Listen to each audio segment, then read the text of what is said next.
el tema de Nimrod, ¿no? Que es el emperador que había en la época, el que mandó a hacer la Torre de Babel, ¿no? Eso es. Nada, así cositas que tal. Bueno, yo tengo apuntado aquí, Nimrod, ¿dónde estás? Ah, descendiente de Cush, vale. Como que es bisnieto de Noé, ¿no? O sea, hay varias generaciones ahí. No sabemos cuántos años, porque yo había leído que su gobierno duró como 400 años. En aquella época que vivían, como Noé que vivió 9000 casi años, ¿no? O sea, como que tienen bueno, otra longevidad. Y me llamó la atención porque lo que leí así un poco decía bueno, que él se autoproclamó como un dios, ¿no? Y que era como un tirano, muy tirano, y que tenía un imperio mucho mayor que lo de los faraones, bueno, un imperio como súper increíble, que era el super imperio de aquella época, y que tenía a la gente muy sometida, y que por lo visto dicen que es la primera persona que se postró ante el demonio. O sea, él mandaba a la gente a postrarse a él, pero él fue la persona que empezó, o sea, con el rollo de los demonios y la magia y todas estas cosas, ¿no? Que es tan característica de Babilonia. Y luego lo que me gusta es la historia, porque no sé en la Biblia si sale, porque yo lo leí hace mucho, pero en el Corán, por ejemplo, es la época de Abraham. Es contemporáneo y de hecho tienen un encuentro. No sé si más de uno. Eh, Discutiendo porque él ordenaba a la gente que se postraran ante él, o sea, proveía a la gente de comida cuando la gente tenía carencia y tal, se dirigían a él y entonces les exigía como si fuera un dios, ¿no? Como el faraón. Y bueno, nada, eso que me parece muy tal, el rollo de la magia y todo esto, que es súper interesante, cómo luego se pasó a los judíos, no sé en qué época, ¿no? A lo mejor tú sabes, Alejo, porque con Moisés también hay esa conexión, ¿no? Del pueblo judío que estaba en Egipto, que también en Egipto tienen el rollo de la magia, y además como comentaste, que venían de los faraos que venían de Babilonia, que al final es toda la historia como la misma trama, como la misma lucha bien-mal, ¿no? Del bien contra el mal, la vemos con los profetas. A mí me gustó mucho la historia de Abraham que habla, porque dice que era un chico joven y que no sé qué, cómo se enfrentó a él argumentándole, ¿no? Bueno, la historia está en el Corán, tampoco lo veré para no enrollarme ahora que se hace tarde. Pero bueno, eso os quería comentar. Creo que había apuntado algo por ahí, no sé, no me apunté. Ah, y luego me llamó la atención porque estuve viendo en las fuentes en el Islam, y dicen que es la misma historia de Faraón con lo de que mandó decapitar, o sea, a matar a todos los bebés porque iban a hacer Moisés y se le iba bueno, a enfrentarse a él y todo eso. Y esta historia también sale con Abraham. Por lo visto, Nimrod vio un sueño de un astro que tapaba el sol y le interpretaron el sueño, ¿no? En la corte y tal, y dijeron, van a hacer un niño que te va a desbancar y tal, y hizo matar a todos los bebés, y era cuando nació Ibrahim que se salvó, bueno. Y es una historia paralela también muy parecida, no sé muy bien si en la Biblia Red sale algo o no. Y bueno, eso nada, así comentar. A mí lo de la postración, ¿no? Del demonio es lo que más como que es la primera persona. Es una persona, claro, es que está muy atrás en la historia, aunque no está tan atrás, pero porque Abraham son como 2000 años antes de Jesús, ¿no? Más o menos. Si contamos 4 generaciones para atrás, como mucho, si fueran 1000 años cada generación, pues vamos a poner si vivieran tanto como Noé, ¿no? O a lo mejor un poco así más o menos, son 6000 años para atrás, tampoco hasta Adán. Bueno, lo que hablamos otro día también, yo ahí ando relacionando cosas, lo que hablamos otro día del primer hombre, de cuántos años tiene la Tierra, de cuántos años tiene la humanidad, de cuánto tal, sé qué. Y bueno, me gusta lo de las genealogías y compartirlo, porque no son muchas. Es bisnieto de Noé, Nimrod. O sea, son como 4 o 5 generaciones, ¿no? Claro, Pero además nada, eso. es muy interesante lo que cuentas porque aquí es donde se origina todo, o sea, sería realmente el protagonista como del sistema babilonio, ¿no? Aunque realmente el sistema religioso babilonio completamente se establece cuando Nimrod es asesinado.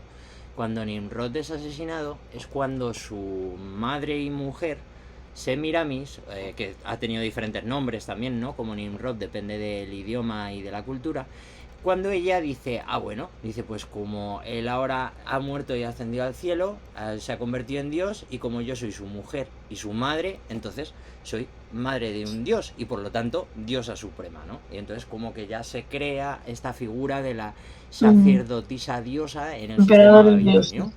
Claro, porque como tú bien has dicho, Nimrod en vida él se autodenominó Dios. Fue como el primero, porque sí que es verdad que antes habían adorado a deidades, a ángeles, a piedras o a otras cosas, ¿no?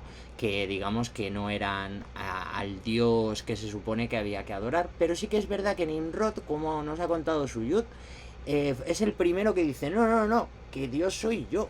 ¿Sabes? Lo que pasa es que la cosa ya es verídica del todo cuando su mujer dice que ha ascendido al cielo y que un rayo de sol le ha embarazado, ¿no?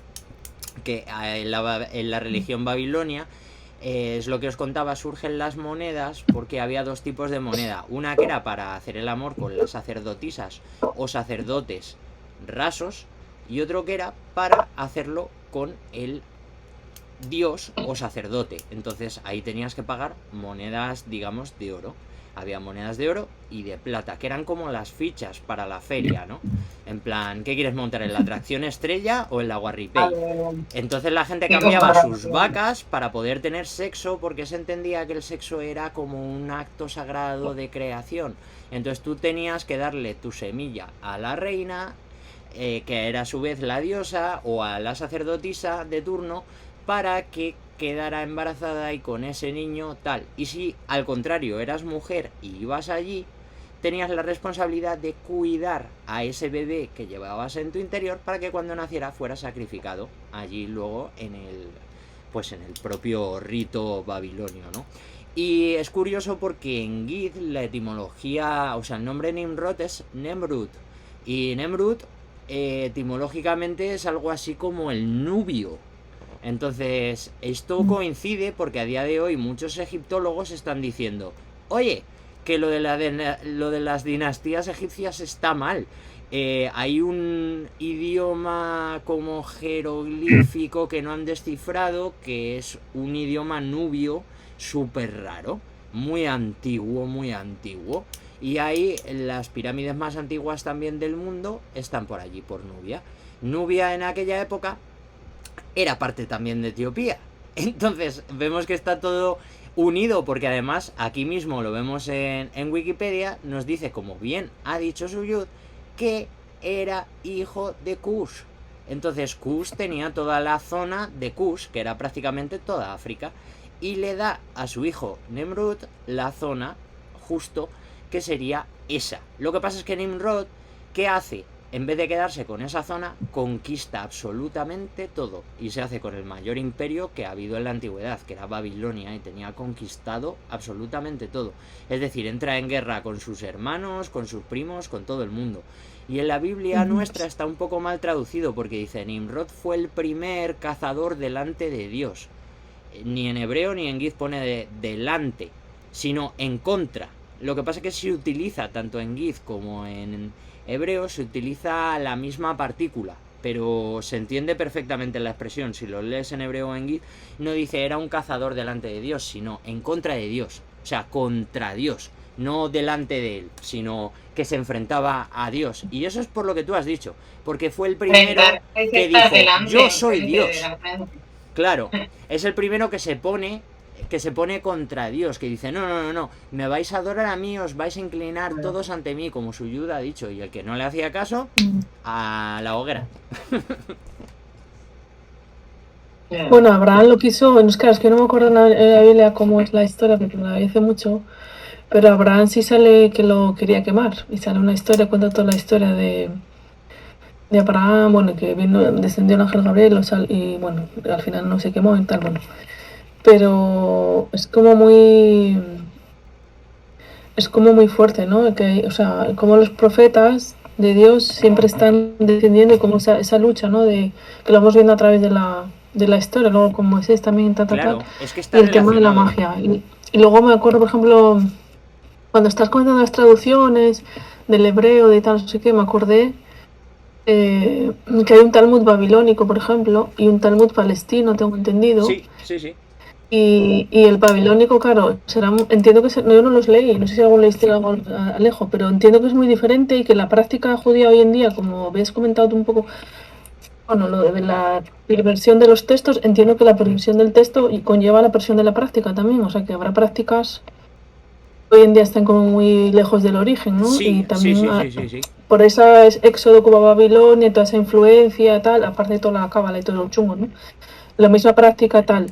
Y es súper interesante el tema de los falachas que se hayan mantenido ahí como protegidos. Y sería súper interesante estudiar cómo viven ellos el judaísmo, qué judaísmo tienen. Yo estoy viendo alguna vez un vídeo de... Bueno, me enrollo, estoy aquí mezclando cosas con cosas, no sé si... De los falachas que son... De una mujer que Los iba a visitar falachas una son... comunidad. ¿Cómo? Que nosotros vimos un documental de una señora que iba a visitar una comunidad falasa Sí. y estaba bien. Molan esas cosas. De Yo vi un hecho, vídeo de los falachas... Perdón. de hecho cuentan a día de hoy que ellos no tienen escritos sagrados y de hecho están intentando recuperar su origen a través de los hebreos y de los judíos actuales. Y la propia periodista, que es alemana, la que hace el vídeo, que ya es judía, le dice, pero el judaísmo que tenemos nosotros es muy moderno, y explica lo que tú has explicado, y ellos le dicen, ya, pero es que no tenemos de dónde tirar, entonces nos tenemos que basar de lo que queda hoy en día. Entonces ellos, los falasas de hoy en día, están más cerca de los judíos de hoy en día que de lo que estaban originalmente los falasas. Es una auténtica pena que se haya perdido tanto. Sí, es que claro, o sea, porque es un tesoro eso, ¿no? Si se protegió ahí. Yo vi un vídeo que, como hicieron Aliyah, se llama, cuando Israel empezó a repatriar a judíos del mundo para llevarlos a Israel, Sí. y fue un grupo de falashas, y que al principio no los reconocían como judíos porque la diferencia de la práctica que tenían, imagínate, digo, jolines, imagínate porque claro, yo entiendo que los falashas es más antiguo. Entiendo que está más protegido y que es más verídico, o sea, más cerca del original, es que ¿no? ahí En mi es entendimiento. muy interesante lo que has para dicho. que veas cómo estará el judaísmo hoy en día, Los si es tan falasas, diferente, que no los los falasas querían... no siguen ninguno de los dos talmuds, porque todo esto de los falasas, como yo siempre digo, es pretalmúdico y prerrabínico. O sea, cuando los falasas no había ni rabinos, ni había masoretas, ni había talmud.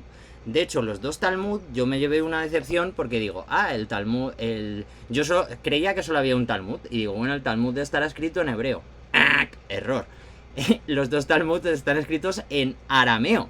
Es de coña, es que todos estos escritos mágico raros de donde divagan los rabinos, que dicen que el hebreo es el primer idioma, pues ellos divagan en arameo, pero solo ellos.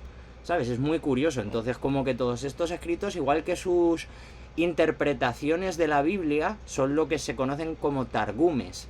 Pues es una traducción. O sea, son traducciones de la Biblia al arameo, donde además pues explican o añaden ciertas explicaciones en ciertos párrafos para que se entiendan. Y esto del Talmud, claro, ¿y qué tiene que ver el arameo con el pueblo hebreo y qué tiene que ver con Babilonia? Pues eso lo expliqué un poco, pero solo por encima de la conferencia hasta que di. Y es que los babilonios utilizaban hasta entonces los idiomas que hemos visto antes, como el acadio, al principio el sumerio. Luego lo reemplazaron por el acadio porque era bastante más sencillo. Y después, cuando conocieron el arameo, que conquistaron toda esa zona, Babilonia y tal, y aprendieron arameo, dijeron, este idioma es tremendamente fácil de aprender, de hablar, de escribir y de todo, comparado con nuestros idiomas que tienen determinativos, ideogramas que pueden ser determinativos o que pueden ser fonemas o tal. Y entonces se quedaron con el arameo y hicieron el arameo el idioma oficial del Estado. De hecho, el hebreo bíblico, cuando lo estudias, o el arameo bíblico, se llama arameo babilonio o hebreo babilonio. Es curiosísimo. Yo cuando lo empecé a estudiar dije, ¿qué? Y es como, sí, Alejo, es así, ya está.